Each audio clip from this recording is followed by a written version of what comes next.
All right, hey, Dr. Morse, been watching for you for a long time. Love your videos. I have a very deep question about life that makes me so sad to not figure out. Hope you can shed some light on this. Let's see what you got on your mind, young man. I can't figure out what oneness means, that we are all one. And so, if we are just one, isn't that extremely lonely?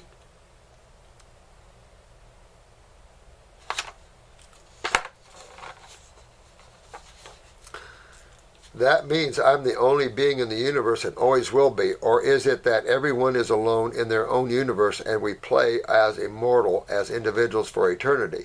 If everyone is me, what's the point of doing anything in life? Or does everybody have their own experience and own journey forever and a nick in their own term? I think that's a good question. And I get why you're saying that. Look at those eyes, guys. Okay. Ooh, names. Okay, so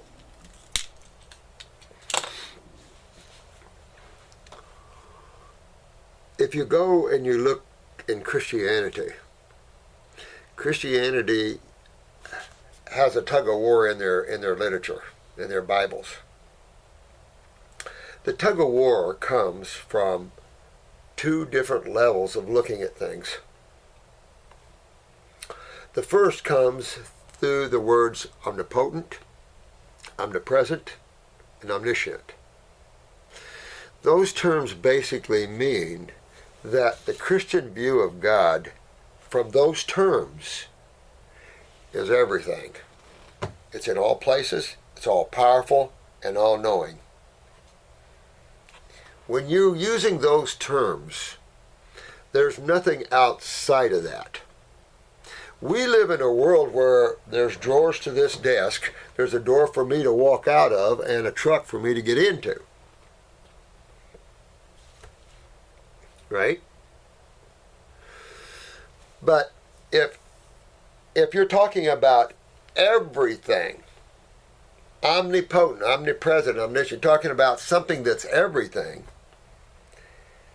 how can you wrap your mind around that? You can't. And that's what I was saying earlier, young man. If it's a male, you cannot wrap your mind around it because the mind only sees in. Let me read this so I can learn. The problem is that the mind, I don't know how I'm going to describe this. Because in the Eastern religions and philosophies, like Buddhism isn't really a religion. The I Ching, you've got, you got philosophies, ways of life, which is a little bit better, I think, than trying to isolate yourself in a religion and say, my religion's better than yours. So the best way I can give you an example of this is if you've ever had an out-of-body experience. If you've never had one, then I'm going to take you to, there's so many shows right now on cable channels about, let me use the word ghosts or UFOs, things that, even ghosts, things that are not quite physical, but you can see them physically. A lot of people have seen their loved ones who have passed. Some people have had near-death experience, been out of their body and seen beautiful worlds and things like this, and some have had negative experiences. You're only using this physical shell here, made of about 100 trillion cells, spaces, and 2 fluids, to move yourself around on a planet that's made of the same stuff. And that's why we're going through chemistry with you, to show you the elements and show you that all life is made from these same elements, just different frequencies and different amount of electrons and protons, and mix up and how they bond and create different structures, and you have different forms and stuff like that. But there's something driving that. See? What's driving that? So let's go back to quantum physics. We know that we can take all chemistry that you see here, this hard stuff here, take it and break it down, separate it down into the elements. That's what digestion is doing, breaking it down, maybe not to the elements, but breaking it down. And that's what we're doing. We're going to break it down. We're going to break it all apart. We're going to break this physical world apart. We're going to break the body apart, cells apart. Let's break it all apart. We're breaking everything apart. We're breaking this paper apart. We're breaking the phone apart. We're breaking everything apart. What do we got? We're down to the atoms. We're down to Lego pieces. Oh, you mean all this hard stuff and everything is just built of atoms?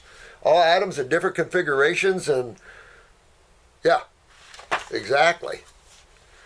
Like bone, what appears solid is not. Ow, that's solid. No, it is not. Not when you tear it apart.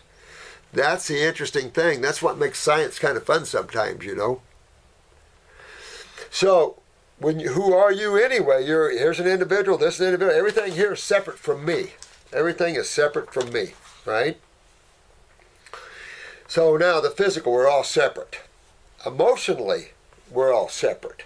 My feelings are different than your feelings depending on the experiences that I've had and what I've learned, and whether I like to give people love or not. All that is what I've learned. There's emotions. They're individual. But there's universal feelings. What do you mean? Love. You can feel it or not. Hate. You can feel it or not. In other words, the energies at that level are already created. You can choose to play with each form you want. Yeah, my astral. So you have another body in the next world that's less dense than this one. What do I mean by that? It's finer. It's more energy as opposed to more chemistry. The more chemistry, the more solid. As you start to see these beings that are not so solid, if you've ever had a visitor of your spiritual people and stuff, they're not solid because we're in our other bodies. And so, same with you. You have a body the same as I do in the astral world. You have a body, you have a mind like I do. But these are individual minds. However, when you start stripping away these bodies, you lose your physical body. You lose your astral body, which looks very similar. You lose your mental body. This is the causal world. It looks very similar. That's this orange world. When you drop those bodies, these are bodies that separate you, separate us all. And when you travel in these worlds, in those bodies, everything looks individual there too.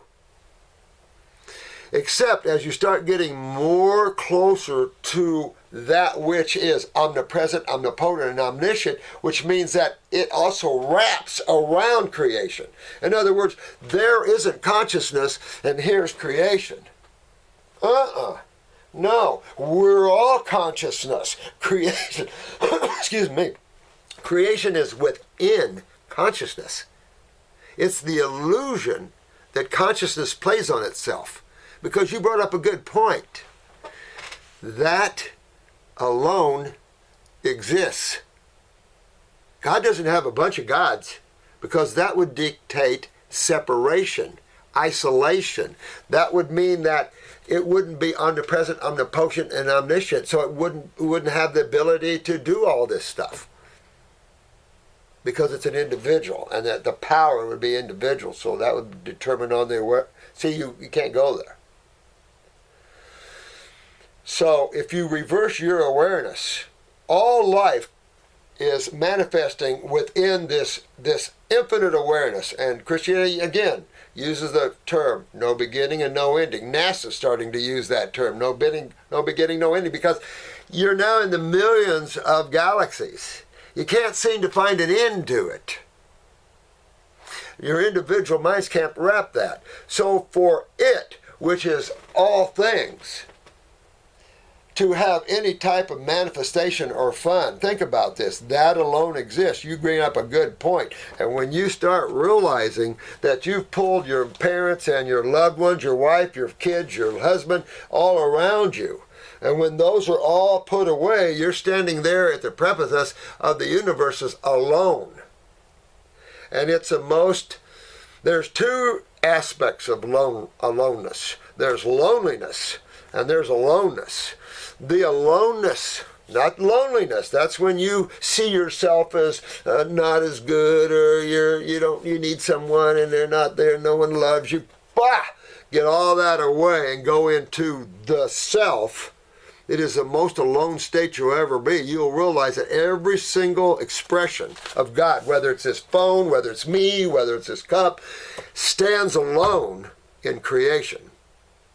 However, as you start to tear the bodies away, the individual bodies, like the mind, this causal mind, when you start losing that individual mind, you move up into this cosmic consciousness. This is called the universal mind. There is when you start feeling the oneness. You start looking around and everything is one. You're part of everything. Everything you see, you're part of. When you experience that level, that's the only way you're going to know it. You have to experience. You can't think it. It is, I can't even tell you the amount of joy, nirvana, ecstasy, I don't know what words to say. It is because you're merging with yourself, which is the all. And all individuals come into the one again. It is a self-realized, I don't even know the words to describe, because all of us are there at one. Not individual, we become the one.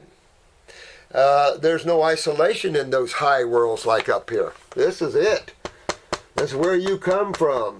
You're here actually looking down through all of these worlds or into these worlds, and they're all wrapped around you. And you can see it. Train yourself. Train yourself to quit looking at individual things. I bring this up a lot. Let's kick back a little bit and start looking at just watching.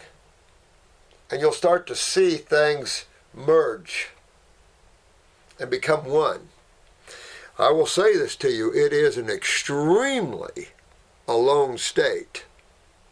And there's no gigs about it. You're not going to a big party. The party is creation.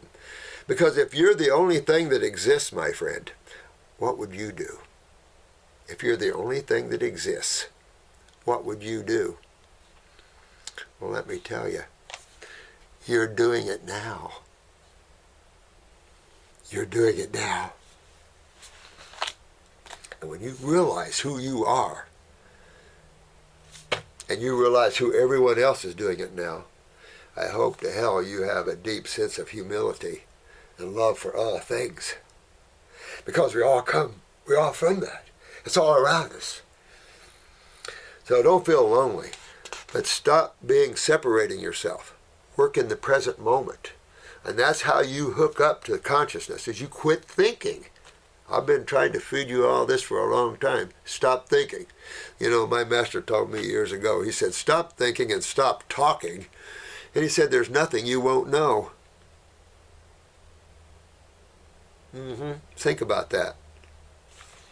You know, when you engage, you isolate. But that's the play. And have fun playing in the universes. And when you get more in that now, you start appreciating why there's creation. It has to play. It has an endless ability to expand itself endlessly. What would you do? Right? But it's only the one. Out past that, you can't go there. You just can't go there, and you're in creation when you do. So it's very difficult to explain this sort of thing, other than you have to experience it. Well, how do you experience something that is one, that's everything? You have to be it yourself. Well, how can you be everything? I'm a little bitty. No, your body is, but you're not. That's it. See, your body, you can't get your body into the allness. Hell no. But you are. So quit identifying with this as you. I'm using this, whether it's male or female, who gives a hoot? Use it, have fun, play with it. Play with each other, who cares? But have fun. Because every time you take things too seriously, it's you that suffer. I love you guys. That was a good question. I do like that question. It's a good spiritual question. But don't let it debunk you. Because here's the thing, if you're trying to hold on to, and this is the mind, grabbing on ideals of yourself, I'm this, I'm that, I want to be like that movie star, he's so handsome, she's so beautiful, whatever. Quit being all that, trying to be something other than who you are. Be the being you are. But the problem is, we don't know that because we're too busy trying to be something other than who we are. So how do we be who we are? Get out of your mind. Quit playing all these different roles like a movie star. They don't know who they are anymore. That's why they all act like jerks. Say all these stupid things about life and stuff. You know, really? I mean, some of these people are just not very highly evolved. You know, I don't get that. But, you know, that's that industry, you know, and that's the way it is. But if you want to connect and you want to know the truth, and you want to know who that alone is, because you're moving into the alone state, but it's not a lonely state. It is so deep and nirvanic in that, because now you're touching into the depth of aloneness that every one of you have within yourself. And that's who I'm talking to right now. I'm not talking to your body. I'm talking to you. That's the you that has to wake up, because look at what the isolated bodies did to this world. You know, when you play the game of mind and emotions and all this stuff like that, you're in duality. You have two forces to play with, not one. But the two becomes one at that yellow place. Soul plane, consciousness. But this is real close. The universal mind. You can read about it. Holmes wrote extensively about it. That's why you and I can have the same dream of a healing center. You and I can have the same dream to fly an airplane. Jenner and the Wright brothers. You and I can have the same thoughts, because we're all pulling out of the Wait a minute. We're all pulling out of the one. Love you guys. Have fun being the one. And enjoying everyone else as the one. That's Jonathan Rumi, remember? Remember Rumi walked out of his house one day and he looks around and goes, God, everything's God. Everything is God. I said, every atom is God. It's all God. It's all God. And then he went out in the streets and he started whirling. He goes, God, oh my God. Ecstasy took him right out. And then he made union. And that's the union of the whirling dervishes, obviously. The Sufis. I love the Sufi sect. God absorption. Absolutely, God absorption. Learn what that is. Become that which you are. Lesson of the week.